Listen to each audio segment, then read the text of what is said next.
Dalam segala hal sebetulnya seperti ini. Jangan pernah menjadikan suatu wasilah menjadi suatu tujuan. Kemudian lakukanlah apa yang kita butuhkan, bukan apa yang kita inginkan. Karena boleh apa yang kita butuhkan itulah memang yang kita butuhkan. Dalam urusan belanja bisa contohnya nih. Ingatkan istri kita, masuk pasar kau beli yang kau butuhkan, bukan yang kau inginkan. Kalau yang kita butuhkan memang itulah yang akan kita manfaatkan. Tapi kalau yang kita inginkan boleh jadi tidak kita manfaatkan. Ikhwani rahimakumullah, alhamdulillah tsumma alhamdulillah, dengan izin Allah kembali kita dikumpulkan Allah dengan acara yang sama, mungkin setahun yang lewat di mushola ini juga bersama guru kita Habib Muhsin dan juga Habib Hamid. Sebenarnya beliau sudah hadir, alhamdulillah, sudah datang di mentok, cuma mungkin capek istirahat. Ikhwani rahimakumullah, alhamdulillah kita dipilih Allah, lalu dikumpulkan Allah, lalu dimuliakan oleh Allah Subhanahu wa taala. Ada orang yang datang lebih jauh dari kita, yang ke Palembang paling jauh. Ada orang yang akan datang dari tempat yang jauh lebih jauh dari kita, didatangkan Allah. Namun ada juga orang-orang yang kita tidak berani berkata yang buruk, apalagi bersuudzon kepada mereka. Tapi kenyataan Allah tampakkan mereka itu dekat, mereka itu sehat, mereka itu mampu secara zahir, tapi tidak dihadirkan oleh Allah. Baik acara seperti malam ini ataupun mungkin besok. Alhamdulillah kita tetap berharap pada Allah SWT, kita dan mereka tidak diharamkan Allah dari keberkahan para awliya Allah, para salihin, dan keberkahan daripada majlis-majlis yang kita adakan, terutama seperti malam hari ini dengan khatmil Qur'anil Azim. Mungkin untuk momen yang tepat malam hari ini kembali kami mengingatkan kepada kita semua ikhwan rahimahullah, terutama yang datang dari jauh, jangan sampai kita datang dalam keadaan datang balik tanpa ada hasil, sia-sia dalam maknanya. Yang terpenting yang harus kita perhatikan mulai dari awal langkah kaki kita keluar dari rumah adalah memperbaiki niat kita, memperbagus niat kita, memantapkan tujuan kita untuk hadir suatu perkumpulan yang baik, apalagi dengan pengorbanan antum meninggalkan keluarga, nyebrang lautan, datang ini tempat 2-3 hari nanti baru pulang. Maka alangkah ruginya kalau kita pulang tanpa membawa hasil yang besar. Al-madad ala qadar mashhad, wa ba'dhum yaqul al-madad ala qadar isti'dad.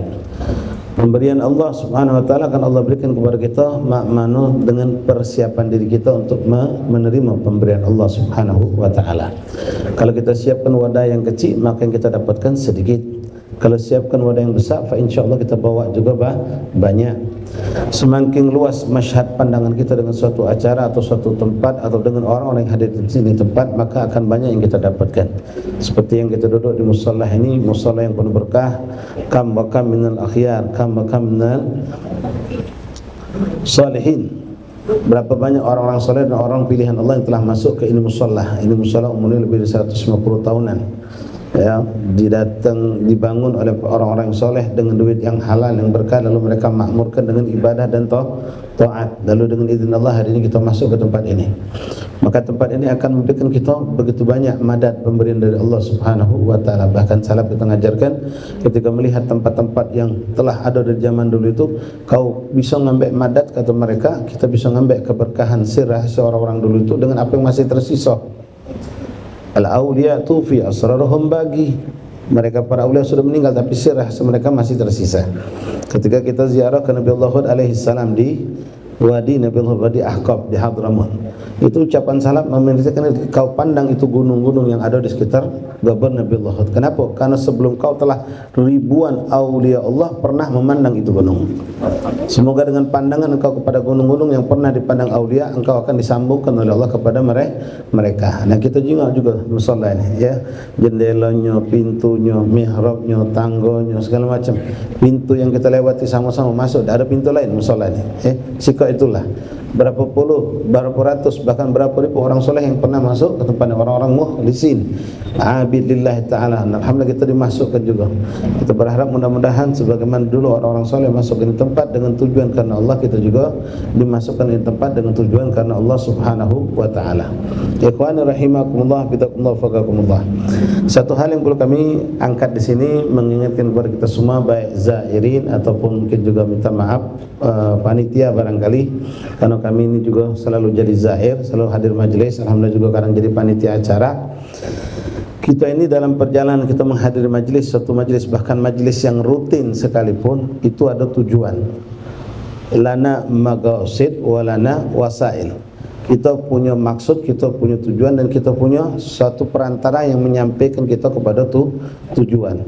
Nah, kita seringkali terkecoh, tertipu oleh sibuk ngurusi wasilah.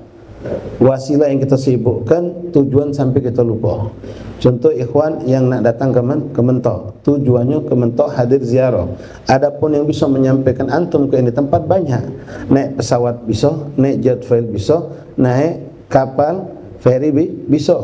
Yang dari Palembang, daerah seberang Hulu Subang Hilir pesisir, nak menuju jet fuel banyak jalan juga. Nak naik gokar bisa, naik gojek bisa, naik becak bisa, numpang sama kawan bisa. Nah, tujuan kita ke pelabuhan. Tujuan kita nyebrang lautan ke ini tempat, tapi kadang-kadang kita direpotkan ngurusi naik motor model apa. Nak naik mobil model apa. Uji kawan naik Innova, jangan panas. Cari mobil yang gagah dikit. Ya sudah, aku punya Fortuner, Fortuner sempit. Pajero, ribut. Akhirnya kita bebantan ngurusi mobil. Repot ngurusi mobil. Mobil sudah ada depan kita tolak kadang-kadang. Tidak galak, kita nak pengen dengar keinginan kita. Kebanyakan kita ini kadang-kadang mencari bukan apa yang kita butuhkan, tapi apa yang kita pengenkan. Perhatikan ini kalimat, beda ikhwan. Orang yang mencari sesuatu yang dia butuhkan dengan apa yang dia inginkan. Yang kita inginkan belum tentu kita butuhkan, tapi yang kita butuhkan itu pasti yang kita inginkan, mau tak mau.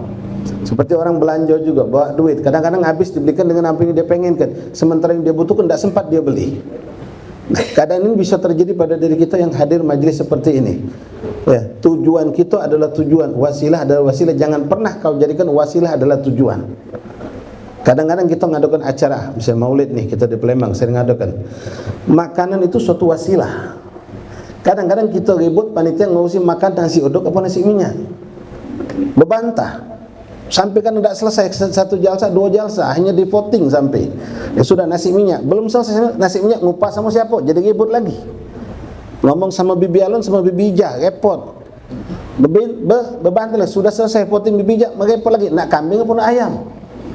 Ini wasilah semua yang kadang membuat kita capek, letih, sampai kita lupa tujuan kita ngumpulkan umat bukan untuk makan. Ngumpul umat untuk mengumpul mereka, berzikir, mendengar tausiah, silaturahim, mendapatkan keberkahan, duduk sama aulia, para ulama, para salihin. Nah, ini kadang-kadang ya, berapa banyak ikhwan sekarang yang nak ke Palembang ni, ini nak naik mobil tak jadi, hanya naik motor. Repot urusan motor, repot urusan mobil. Ada yang sampai tertunda, seharusnya dia sudah nyampe hari tadi siang, gara-gara nak naik mobil mundur sampai malam ini belum nyampe. Padahal dia sudah bisa nyampe kalau dia naik motor, atau sebaliknya. Dia pengen naik motor, nyari gewang, akhirnya gewangnya tadi tidak jadi, akhirnya tidak jadi juga berangkat dia. Padahal dia mampu, mobil kosong yang bawa dia ke sini ada. Bahkan kemarin mungkin ada orang yang mau bawa dia dengan pesawat. Repot ngurusi wasilah ini. Ya, macam-macam kadang-kadang. Ya, urusan ampli kalau kita panitia nih, urusan ampli, urusan mimbar, ngeletakkan mimbar kadang-kadang jadi suatu perbantahan. Mimbar nak di tengah sini, apa di sini. Kadang-kadang panitia sempat bersegi tegang. Jangan di situ tuh kaget nutupin sebelah sini, biasanya terjingok kalau ribut. Padahal hal seperti ini jangan jadikan kita suatu yang membuat hanya kita capek sebelum bekerja. Ya, kita belum nyampe sudah capek duluan. Pas ziarah kita hanya begadang gara-gara tadi ini contoh nih kegagalan kita dalam majelis milih akhirnya dapatlah pilihan yang bukan kita butuhkan sebetulnya, cuma gara-gara keinginan pengen naik mobil belaga. Ada yang nak berangkat naik mobil belaga, tapi habis asar tadi dari Palembang nyampe sini jam 2 malam, nyampe jam 2 malam, capek tidur, besok subuh datang jam 11, dak melo arahkan wala ziarah. Wallah ta'asab, rugi orang seperti ini. Jadi kita harus fokus ikhwan, setiap kita mau tuju ke suatu tempat, fokus tujuan aku apa.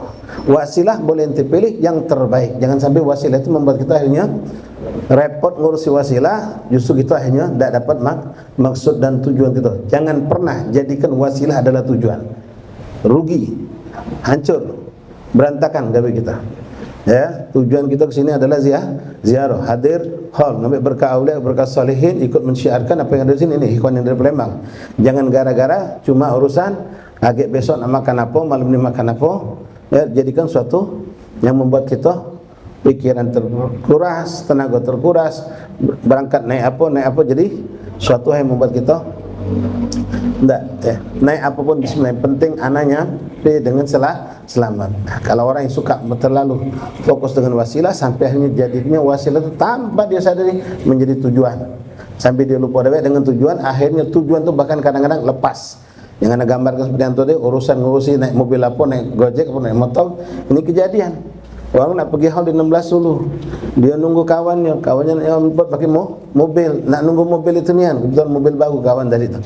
Dia lah nunggu depan logong, si kau lewat naik motor, kosong, beb, nak mana pergi hal?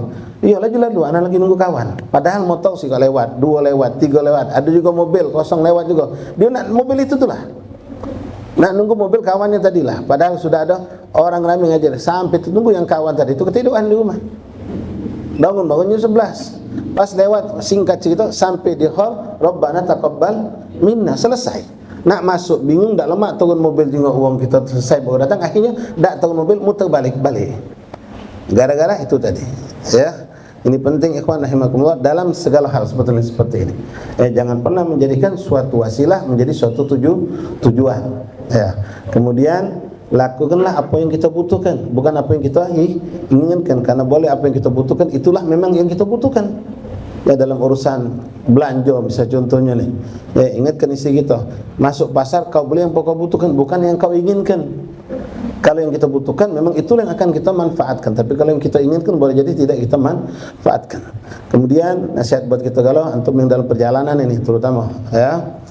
Kadang-kadang dalam perjalanan kita atau mungkin juga di sini panitia, kadang-kadang ada masalah-masalah. Ya, di perjalanan tadi itu ada yang ngomong kadang-kadang masalah solat begibut, jamaah tahiyat, jamaah takdim jadi gibut. Hanya sampai pecah kongsi, gombongan dia wong 30 sampai 15 bagi 2. Gagal yang pengen jamaah takdim, yang pengen jamaah tahiyat. Sebenarnya masalahnya tidak perlu dibesarkan. Kadang-kadang tidak selesai sampai balik hal sampai Palembang tetap pecah kongsi. Ya, gara-gara di perjalanan tadi. Na'udzubillah min dzalik. Nah, satu lagi kaidah mungkin ini yang ketiga sebagai penutup ikhwan dalam kehidupan kita, dalam bergaul bermasyarakat sampai urusan rumah tangga kita. Ya, dalam pergaulan kita sama ikhwan, ada masalah kecil dibuang. Ada masalah besar dikecilkan. Wallahi hidup nyaman, aman, tentram, tak punya musuh kita. Tapi kalau musuh masalah kecil baik dibesarkan, nanti bakal hidup susah. Tak banyak teman, banyak orang tak demen sama ente. Kita kebetulan ustaz, kita kebetulan orang lebih tua, misalnya baik. Pas makanan datang tidak diduga kita. Nulu ke orang lain. Woi, budak ni coba ustaz dulu kan. Coba orang tua. Dijadikan suatu nilai yang buruk seakan-akan buruknya, padahal suatu kesalahan yang kecil. Ya, nyuguhkan minuman kebetulan botol tak pakai cangkir misalnya baik. Kadang-kadang dijadikan masalah yang padahal itu masalah-masalah yang kecil yang sebenarnya sudahlah musamahah. Ya, sehingga kita banyak yang lebih berat yang harus kita pikirkan. Fokuskan pikiran tenaga kita untuk sesuatu yang lebih besar. Yang besar kita kecilkan, yang kecil kita buang. Maka insyaallah urusan kita nyaman, aman dan tentram. Ikhwan rahimakumullah, terakhir kita berdoa mudah-mudahan insyaallah acara besok akan diberikan Allah yang terbaik, lancar, berkah. Mudah-mudahan hujan yang kita rasakan tadi sore sampai maghrib lewat mungkin itu jamaah takdim ya buat panitia, mungkin itu jamaah takdim jatah hujan besok dimajukan hari ini, tapi terdonya masih insyaallah. Mudah-mudahan berkat aulia Allah, berkat salihin, kita kesini berharap syafaat aulia, syafaat salihin. Ya, kita dah tahu, kamu yakin bi ikhwan rahimakumullah, ini habaib, ini asatis panitia. Kita dari Palembang dijamu, dinjuk tempat, dinjuk makan sampai kadang-kadang terkenyang. Ya, balik Palembang nambah timbangan. Ini mereka orang hidup yang berusaha memberikan, menjamu kita orang yang hidup. Maka yakinkan para awliya Allah lebih hebat dari mereka untuk memberikan kepada kita. Apalagi kita yang datang dari jauh, datang dari jauh meninggalkan keluarga, tak mungkin balik mayukhib, insyaallah mayukhib, tak mungkin kita balik tangan kosong insyaallah. Kalau yang hidup sekarang mampu memberikan kepada kita yang terbaik, menyenangkan kita, memfasilitasi kita, fa insyaallah mereka para awliya Allah akan memberikan yang terbaik buat kita. Maka pasang niat yang sebaik-baiknya, mintalah hajat antum. Samping kita musafir, insyaallah doa kita makbul, bukan karena kita orang soleh, tapi karena Rasul yang mengatakan musafir adalah doanya makbul. Maka berdoalah, doakan juga umat Rasulullah. Doakan negeri kita yang mayoritas muslim ini agar selamat dari segala fitnah, dan mudah-mudahan kesempatan ini kita jadikan wasilah kita untuk dekat kepada Allah, menjadikan diri kita orang yang bermanfaat untuk umat Rasulullah sallallahu alaihi wasallam.